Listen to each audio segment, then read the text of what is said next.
My husband, the CEO, believed his brother's lies and fired me without a thought. 3 days later, he came asking if I'd learned my lesson. Instead, I handed him divorce papers and watched both him and his brother finally face the truth they built their empire on. Have you learned your lesson yet, Keisha? Marcus's voice through the phone was so condescending, so sure of itself, that I actually pulled the device away from my ear to stare at it.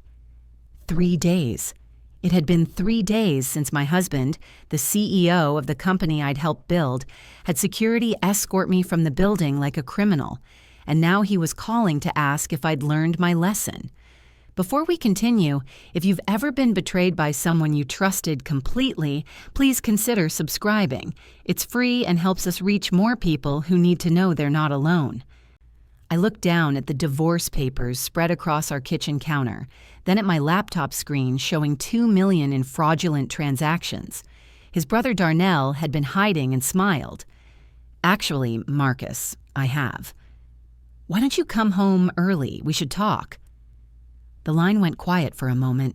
I could picture him in his glass office, probably admiring himself in the reflection while Darnell whispered poison in his ear. Good, he finally said. I'll be there at 6. I hope you're ready to be reasonable. Reasonable? The word echoed in my mind as I hung up. 3 days ago, I'd been reasonable.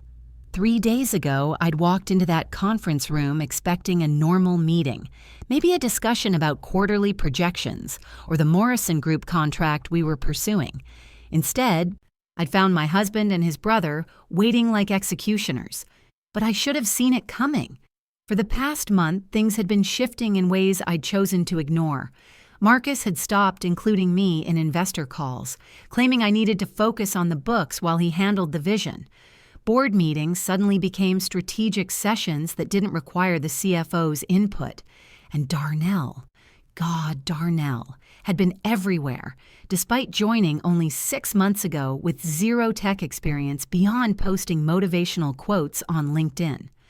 I walked to our kitchen window, looking out at the Seattle skyline.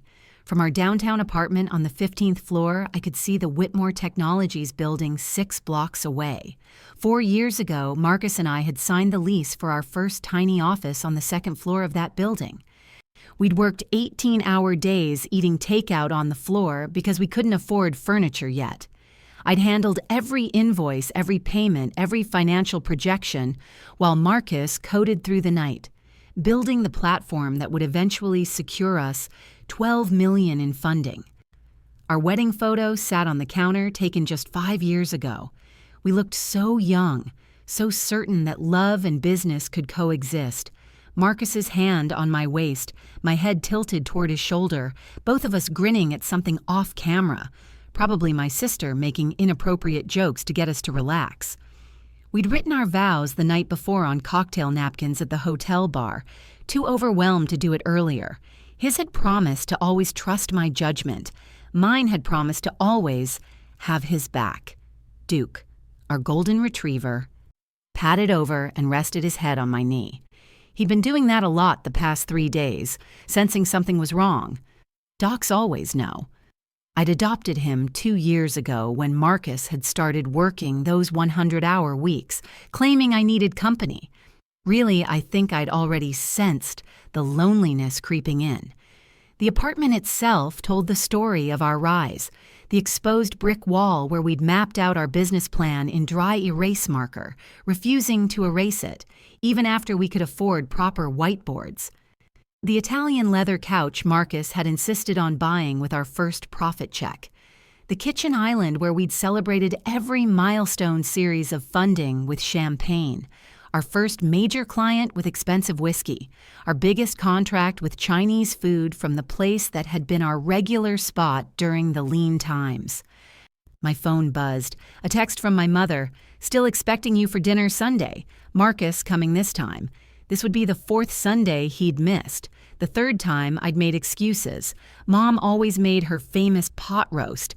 Enough for leftovers because she knew Marcus loved it reheated. Lately, I'd been bringing home untouched containers, lying about Marcus being stuck in meetings. The last time I'd gone 2 weeks ago, Mom had studied me with those eyes that had raised 3 daughters through every form of heartbreak. A marriage without communication is like a business without cash flow, she'd said, slicing bread with deliberate precision.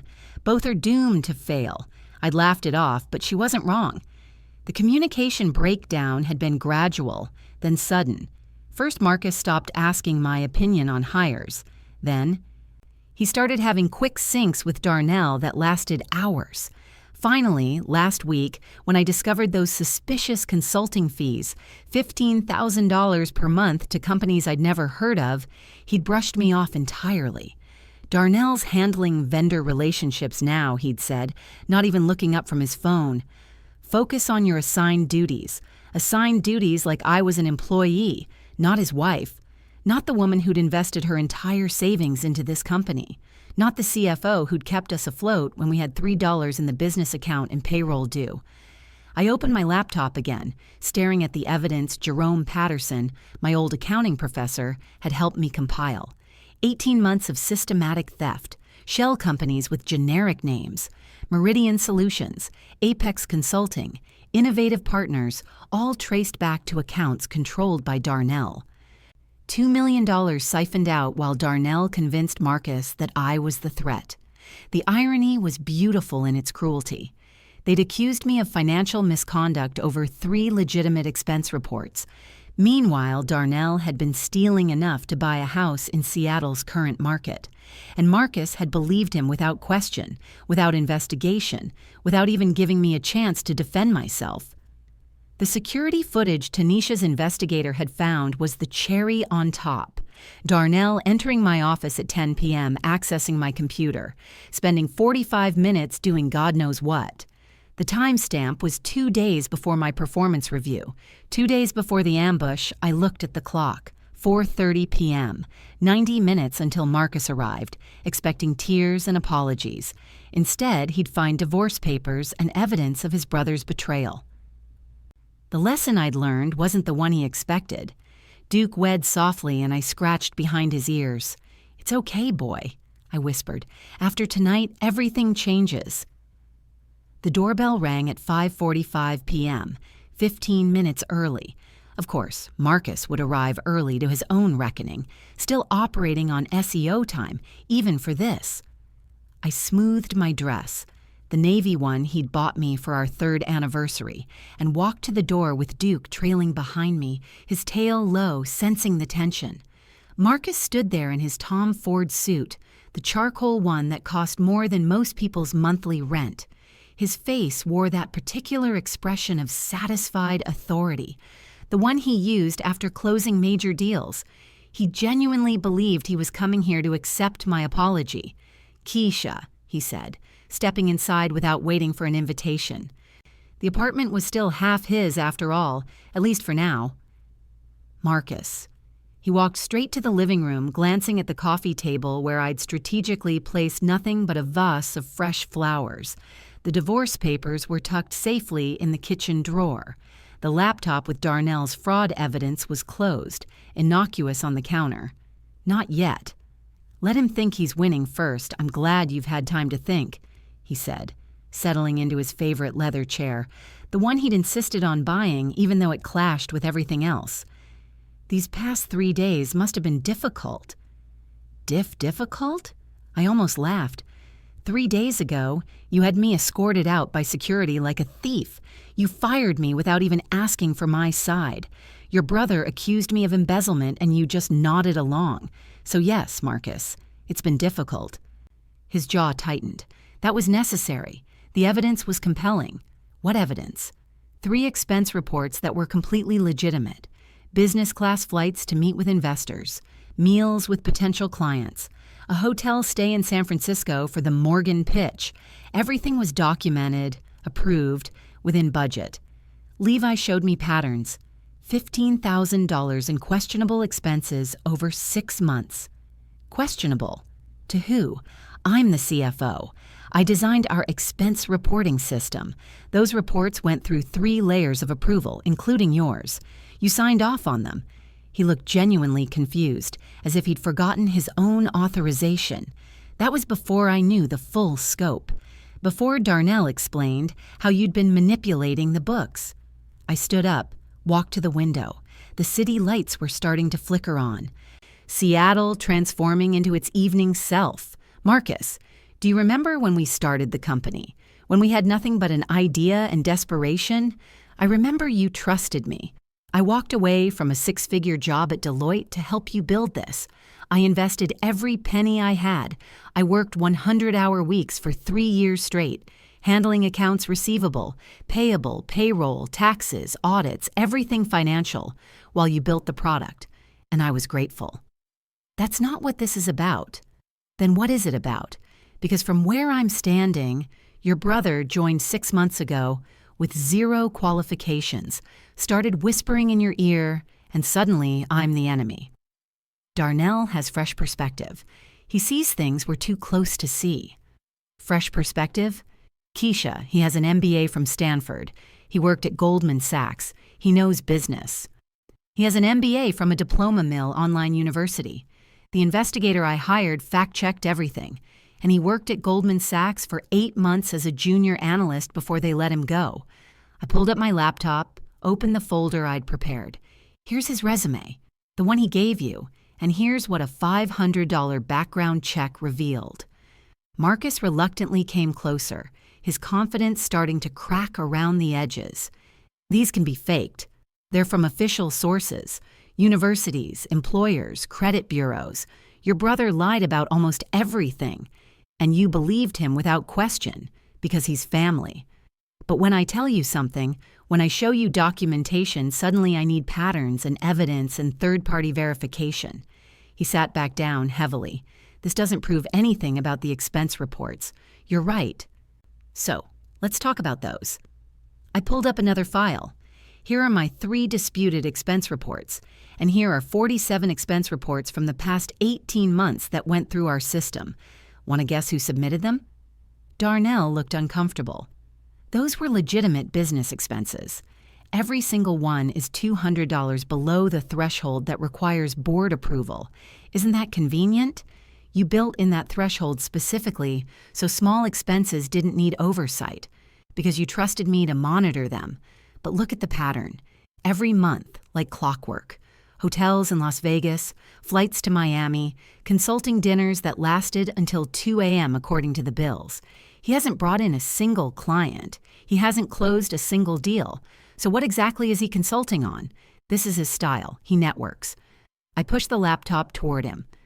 There's more. See these companies? Meridian Solutions, Apex Consulting, Innovative Partners. They're vendors Darnell said we needed.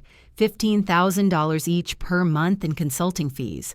I couldn't find a website for any of them. No LinkedIn presence, no corporate registration in Washington State.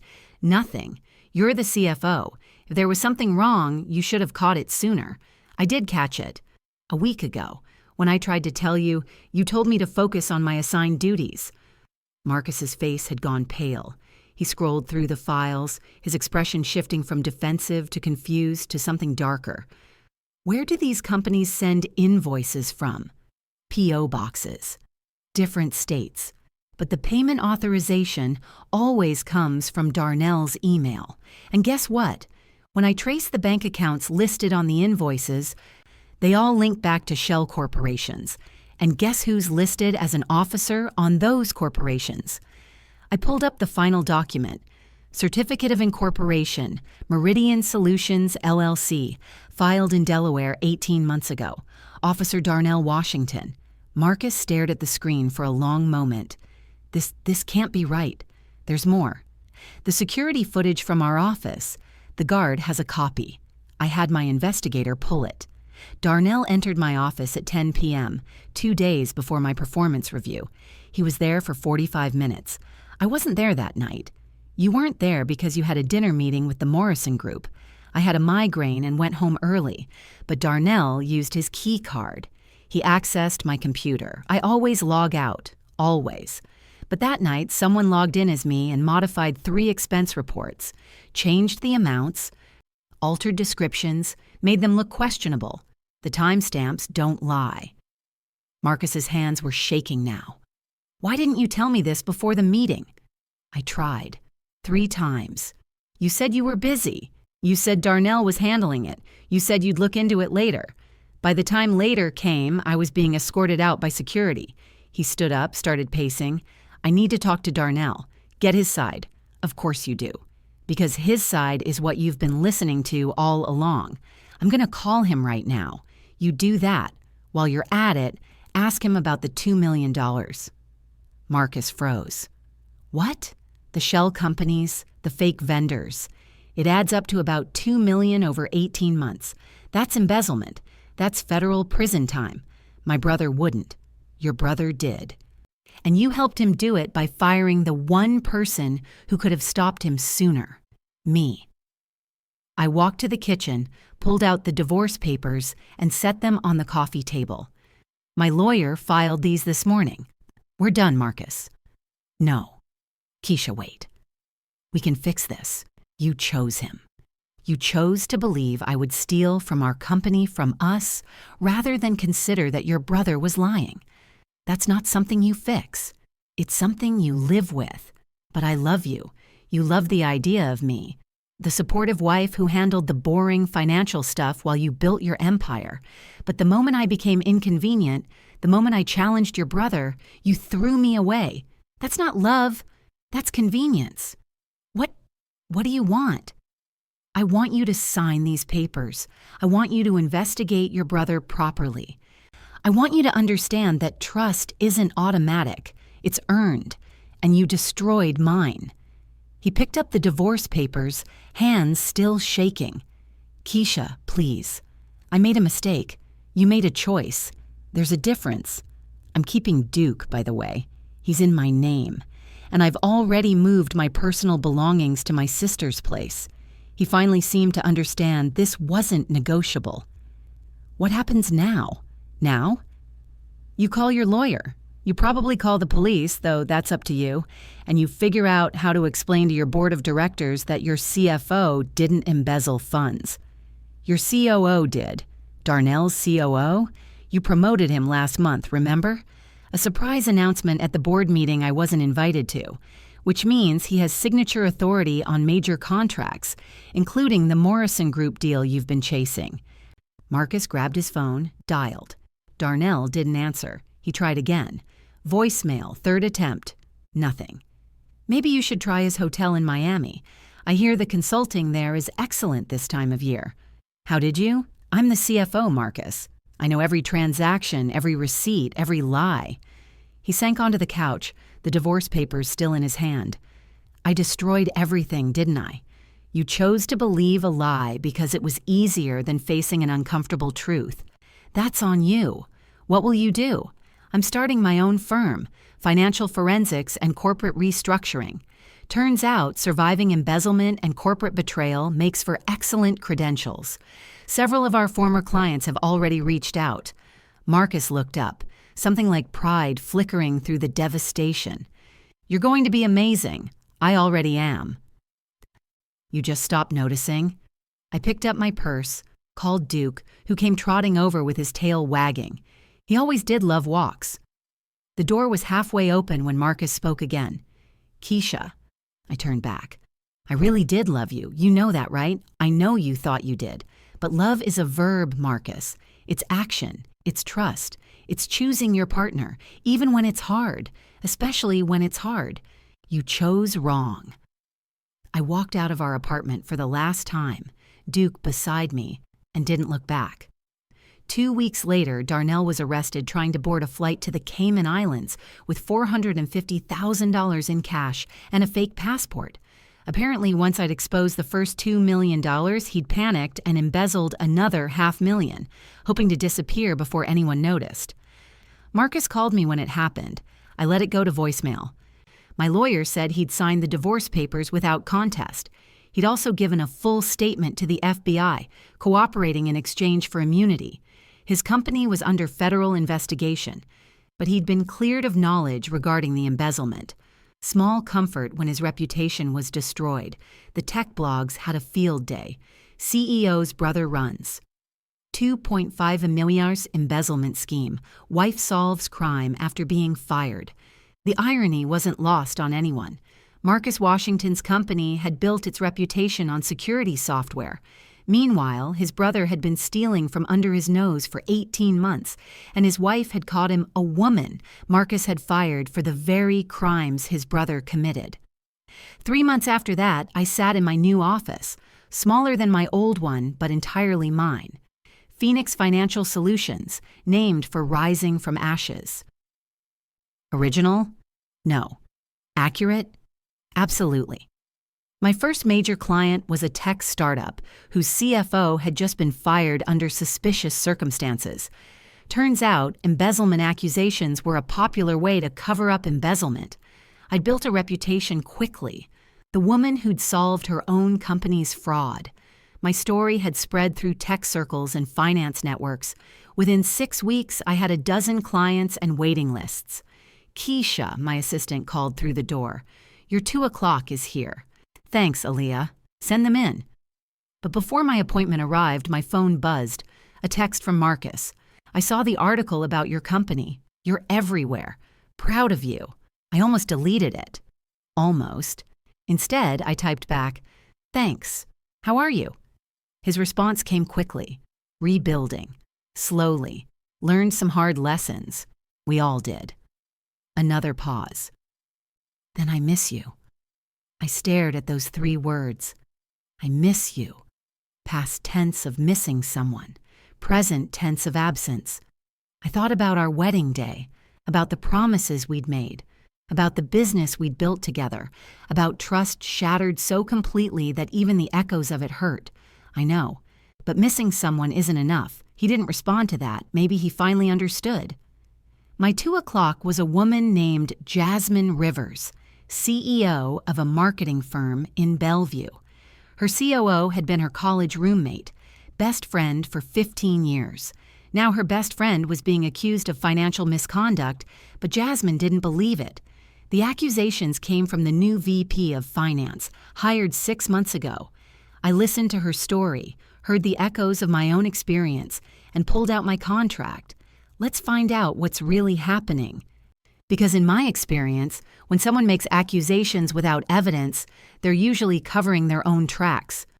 By the end of the week, I'd uncovered that the VP of Finance had been embezzling $80,000 and had tried to frame the COO when the COO started asking questions. Another pattern, another betrayal, another person who'd trusted the wrong voice. "You saved my company," Jasmine said when I presented my findings, "and my friendship." "You saved yourself," I corrected. "You trusted your instincts. You just needed someone to validate them." The referrals started pouring in after that, Jasmine told everyone. I became known as the woman who trusted women, who investigated thoroughly, who didn't accept surface-level accusations. 6 months in, Phoenix Financial Solutions had 15 employees, an office suite, and a waiting list that stretched into next quarter. I'd hired Aaliyah as my assistant, my first employee from Whitmore Technologies who'd reached out after I'd left. "Marcus fired me 2 weeks after you left," she'd told me. "I asked too many questions about Darnell's expense reports. Turns out loyalty to truth is bad for business." She was perfect, smart, thorough, and had zero tolerance for corporate manipulation. My lead investigator was Tanisha Chen, the woman whose research had uncovered Darnell's schemes. Former FBI forensic accountant. She could trace money through more shell companies than most people could count. I built my company on the principle that got me fired. Trust, but verify. Document everything. Question inconsistencies. And never, ever ignore your instincts because someone with more authority tells you to. 1 year after walking out of my marriage, I attended Marcus's company's bankruptcy auction. Whitmore Technologies had collapsed spectacularly. The FBI investigation had scared off investors. The Morrison Group deal had fallen through when they'd learned about the internal fraud. Major clients had left, worried about security flaws if the company couldn't even secure its own finances. I didn't go to gloat. I went because I'd heard rumors that Marcus was there, watching his empire get sold piece by piece. I found him in the back of the auction hall, standing alone, hands in his pockets. The The charcoal Tom Ford suit was gone, replaced by jeans and a simple button-down. He'd lost weight, gained gray hair, looked older than his 35 years. Keisha. He saw me, and for a moment, neither of us moved. Then he walked over, slow and deliberate. Marcus. "You're here to watch." "No, I'm here to bid." He looked confused. "On what?" "Your client database, your proprietary security protocols, the warehouse lease. Several items were on my acquisition list. You're buying my company?" "Parts of it. My clients need robust security systems. Your tech was good, Marcus. The business model was what failed." He actually smiled, though it looked painful. "The irony isn't lost on me. The company I fired you from, you're now purchasing. Only the parts worth saving. The rest, the ego, the blind trust, the reputation, that can stay buried. Fair." We stood there as the auctioneer called lot numbers. The leather couch from our old office went for $300. The espresso machine we'd bought during our first funding round went for $150. Pieces of our past sold to strangers. "I'm sorry," Marcus said quietly, "for everything." "I know, but sorry doesn't fix what's broken, it just acknowledges the damage." "What would fix it?" "Nothing. Some things stay broken. That's how you learn not to break them again." He nodded, accepting that. "I heard you're speaking at the Tech Finance Summit next month." "I am. They wanted the woman who solved corporate fraud from the inside. You're building something important, what we should have built." "Maybe. Or maybe this is exactly what was supposed to happen." The auction continued. I won the bids I wanted, left the rest. As I was walking out, Marcus called after me. "Keisha." I turned back. "Thank you." "For what?" "For being right. For not letting me destroy you, too. For building something better from what I broke." I nodded once and left. It wasn't forgiveness. It wasn't reconciliation. It was acknowledgement. Sometimes that's all there is. 18 months after the divorce was finalized, Darnell's trial concluded. Federal embezzlement, wire fraud, identity theft. The prosecution had built an airtight case. 12 years in federal prison. Marcus was called to testify. I watched the news coverage from my office. He looked tired, older, but honest. He told the truth without trying to minimize his own failures. Yes, I should have listened to my ex-wife. Yes, I ignored red flags. Yes, I chose family loyalty over due diligence. It cost me everything. The interviewer asked if he'd spoken to me recently. "No," he said simply. "She's built a successful company. She's moved on. That's what matters." I sent him a text afterward. "You did the right thing." His response was immediate. "It's 18 months too late, but thank you. Some lessons cost more than others." The most expensive lessons are the ones you could have learned for free if you'd just listened. I didn't reply to that. There was nothing left to say. 2 years after everything fell apart, Phoenix Financial Solutions had 70 employees across 3 cities. We'd expanded to Portland and San Francisco, bringing our forensic accounting and corporate ethics consulting to the West Coast. I'd published a book, Trust and Verify, Corporate Fraud, From the Inside. It became required reading in several MBA programs. I gave talks at conferences, wrote columns for financial publications, became known as an expert in internal fraud detection. My personal life remained quiet. Duke was getting older, gray around his muzzle, but still insisted on coming to the office every day. Employees loved him. He'd become our unofficial therapy dog, sensing when someone was stressed and appearing at their desk for pets. I dated occasionally. Nothing serious. Trust took time to rebuild, and I wasn't in a hurry. Then I met Isaiah Washington at a conference in Chicago. Entrepreneur, software developer. His wife had embezzled from their joint venture 3 years ago. He understood betrayal. We talked for hours about the specific pain of being destroyed by someone you loved, about rebuilding, about learning to trust again while acknowledging you might be wrong. We exchanged numbers, started texting, then calling, then visiting. It wasn't whirlwind romance. It was careful, deliberate, honest. Both of us too scarred to rush, too hopeful to give up entirely. 6 months in, he asked me a question over dinner at that little Italian place my mom loved. If I asked you to marry me someday, what would you need to feel safe saying yes? I thought about that, about Marcus, about trust, about love and betrayal and rebuilding, separate finances, a prenup, complete transparency, and therapy, lots of therapy. Because I'm damaged goods, Isaiah. I come with baggage. We all do, he said. But baggage is just evidence we've lived. As long as we're unpacking it together, I can handle whatever you're carrying. That was 8 months ago. We're not engaged. We're not rushing. But we're building something honest, something transparent, something that acknowledges our past without being imprisoned by it. My mother loves him. They bond over their shared love of documentation. He actually keeps spreadsheets for household expenses, which delights her accountant's heart. Your father would have liked him, she told me last Sunday over pot roast. He's careful with your heart. That's worth everything. Marcus sent me a LinkedIn message last month. I saw you're engaged. Congratulations. He deserves you. I wasn't engaged, but I appreciated the sentiment. We're not engaged, I wrote back. But thank you. How are you? Coding for a startup. Small team, honest people, learning to build things with integrity instead of ego. It's humbling. That's good. It is. His profile showed he'd moved to Portland, was working as a senior developer at a fintech company, making good money but not CEO money, living smaller, simpler, maybe better. I thought about responding, about asking more questions, about maintaining some connection to the man I'd once loved enough to marry. Instead, I just liked his message and moved on. Some chapters close quietly, no dramatic ending, no final confrontation, just acknowledgement and distance. 3 years and 4 months after walking out of my marriage, I stood at a window in my corner office in downtown Seattle, watching the city lights reflect off Elliott Bay. Duke slept at my feet. Isaiah was at his own office across town.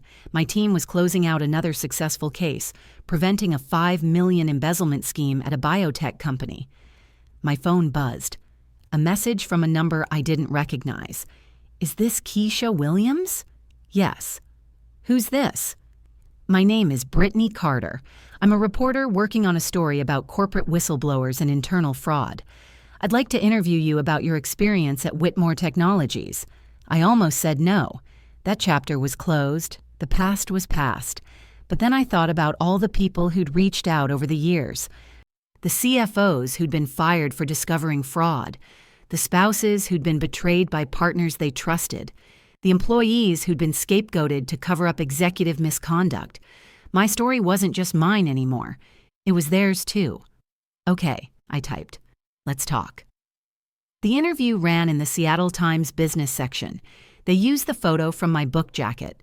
Professional, confident, successful.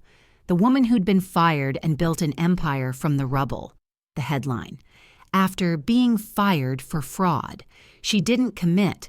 CFO builds forensic accounting empire and exposes 2.5 million embezzlement by CEO's brother.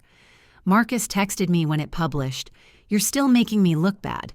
I smiled. "You did that yourself. I just documented it. Fair point. Proud of you, Keisha. Thanks."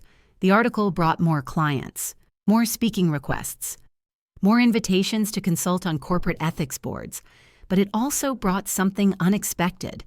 An email from Stanford Business School. They wanted to develop a case study about Whitmore Technologies' collapse, about my role in uncovering the fraud, about the corporate governance failures that enabled it. They wanted to teach future business leaders how to build ethical systems, how to investigate thoroughly, how to trust but verify. I said yes. 4 years after everything fell apart, I sat in a Stanford classroom with 60 MBA students telling my story, not as entertainment, as education. This is what happens when you prioritize relationships over due diligence, I told them. When you assume family loyalty equals business ethics. When you ignore your most experienced employee because questioning them is uncomfortable. One student raised her hand. "Did you ever forgive your ex-husband?" I thought about that. about forgiveness, about Marcus struggling to rebuild, about the text messages that had evolved from angry to apologetic to something like mutual respect. Forgiveness isn't about forgetting, I said. It's about releasing the anger that poisons you. Do I forgive Marcus for choosing his brother over me? For firing me without investigation? For destroying our marriage? Yes. But forgiveness doesn't mean reconciliation. It means I've moved on, another student. Do you think he learned from it? I hope so. But that's not my concern anymore. I learned from it. I built systems that prevent this. I teach others how to protect themselves. His learning is his own journey. The class ended with applause. The professor thanked me. Several students approached afterward with questions, asking for advice on their own situations. As I was leaving, my phone rang. Marcus. I almost didn't answer. But curiosity won. Hello? Keisha. I watched the live stream of your Stanford talk. He sounded emotional. I didn't know they were streaming it. I'm glad you did well. Thank you for not destroying me. I could have. When you were telling the story, you stuck to facts. You didn't make me a villain. You let the actions speak for themselves. I didn't destroy you, Marcus. Your choices did that. I just documented them. Still, you could have been cruel. You could have made me the monster. Truth doesn't need embellishment. What you did was monstrous enough without me adding to it. He was quiet for a moment. I'm in therapy now, working through a lot of things. Trying to understand why I made the choices I did. That's good. Turns out I have some issues with family loyalty, with being the responsible older brother, with needing Darnell's approval more than I needed truth. Therapist says I prioritize family narrative over family reality. Sounds accurate. I'm sorry, Keisha. Not for the company, not for the money, but for not trusting you, for not choosing you, for letting fear make me cruel. I appreciate that. But Marcus, apologies are just words. What matters is what you do next. I know, I'm trying to do better. Good, keep trying. We hung up. It wasn't closure, it was acknowledgement. Some apologies come years too late to matter, but early enough to recognize someone's growth. Isaiah picked me up from the airport. Saw Marcus called. How'd that go? He apologized. Again. Think he means it this time? I think he's trying. That's different than meaning it, but it's something. Isaiah squeezed my hand. You're incredibly generous. I'm not generous. I'm just done carrying anger. It's too heavy.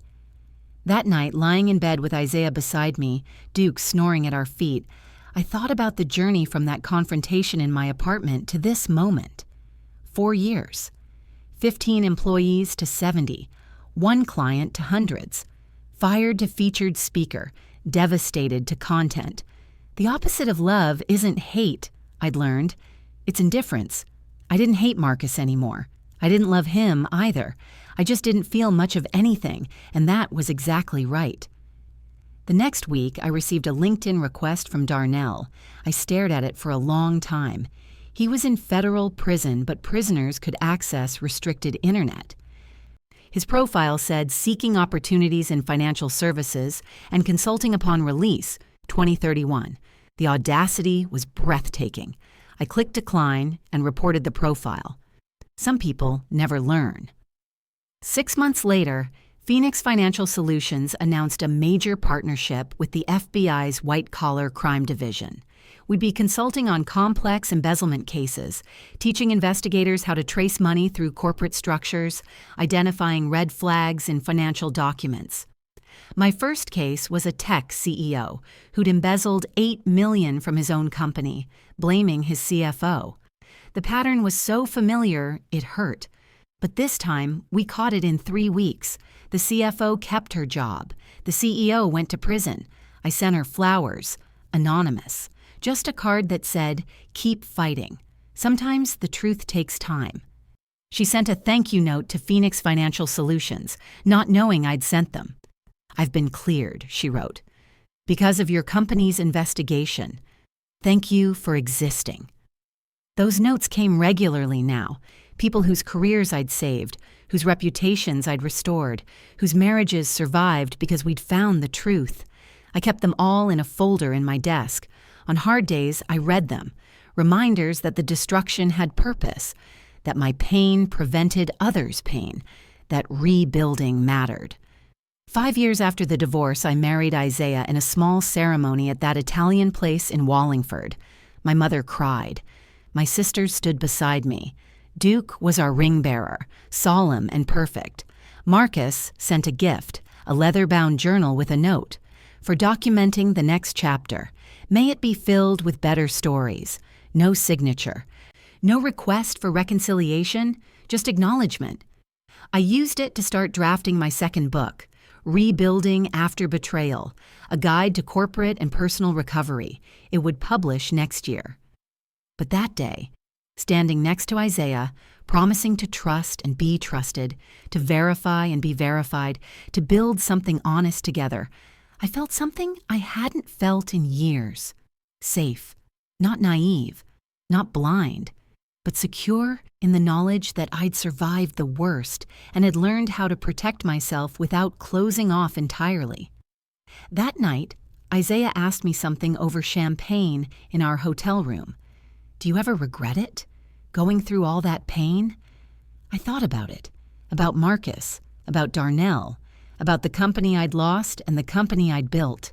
No, I said finally. I regret that it happened. I regret the betrayal. But I don't regret surviving it, because that survival taught me who I am, not Marcus's wife, not Whitmore Technologies' CFO, just Keisha. And Keisha doesn't need anyone to validate her truth. She finds it herself. He kissed my forehead. I love that about you. Good, because that's non-negotiable. We laughed and I felt it again.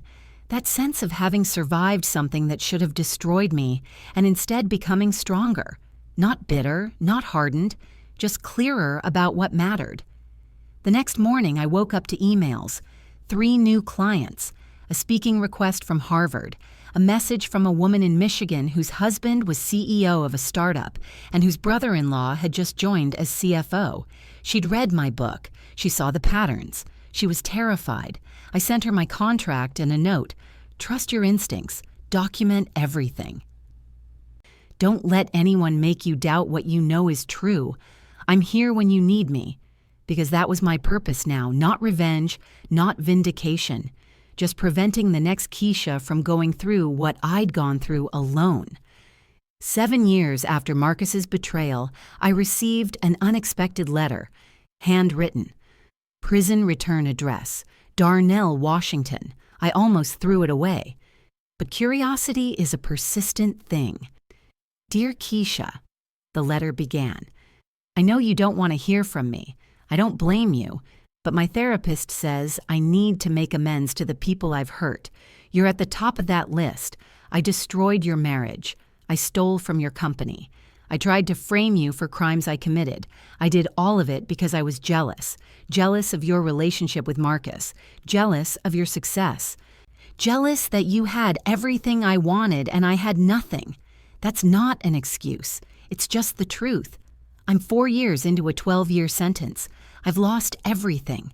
My freedom, my family, my future, and I deserve it. But I want you to know I'm sorry. Not because it matters to you, because it's true. You were right about everything. I was stealing. I was lying. I manipulated Marcus because I knew he'd choose family over facts. And I destroyed innocent people because I was too cowardly to face my own failures. I don't expect forgiveness. I don't even expect a response. I just wanted you to know that I know what I did was wrong, that I've spent years thinking about it, that if I could go back, I'd do everything differently, but I can't. So instead, I'm trying to be better, trying to understand why I made those choices, trying to become someone who wouldn't make them again. You built something good from what I destroyed. I followed your company's success from in here. We get news sometimes. You're helping people, preventing what I did. That matters. Sincerely, Darnell, Washington. I read it twice, set it down, picked it up again. Isaiah found me at the kitchen table an hour later, staring at the letter. Who's it from? Darnell. Marcus's brother. He read it over my shoulder. Are you going to respond? I don't know. What would I say? He thought about it. Maybe nothing. Or maybe you tell him the same thing you told Marcus, that apologies are words, actions matter more. That night, I drafted a response, kept it short. Darnell, I received your letter. I appreciate the apology. I don't forgive you, but I don't hate you either. What you did nearly destroyed me. But I survived it. I built something better from the ruins. I hope you use your time to genuinely change, not because I need you to, because the world needs fewer people willing to destroy others for personal gain. Good luck. Keisha Williams, I sent it the next day. Didn't tell anyone except Isaiah. Some acts of grace are private things. 2 months later, I received another letter. Thank you for responding. You didn't have to. I'm taking classes here. Business ethics, ironically, accounting, trying to understand the systems I corrupted. I won't be the person I was. I can't be. That person destroyed everything he touched. When I get out in 8 years, I don't know what I'll do. But I know what I won't do. I won't lie. I won't steal. I won't manipulate. I won't destroy others to hide my failures. That's not much, but it's something. I didn't respond to that one. He was on his own journey now. My involvement ended when I'd chosen grace over vengeance. 10 years after Marcus fired me, Phoenix Financial Solutions opened our 5th office, Tokyo. We'd gone international. My book had been translated into 12 languages. My methods were being taught in business schools across 3 continents. I'd built something that mattered. Not revenge, not vindication, just honest work that prevented others from experiencing what I'd experienced. Marcus reached out one last time. I saw the Tokyo announcement. You've built something incredible. He'd remarried, I'd heard. A teacher. They lived quietly in Portland. He coded, she taught. They had a small house and a dog. I'm happy for you, I replied, and I meant it. His response came quickly. I'm proud of you, what you've built, who you've become.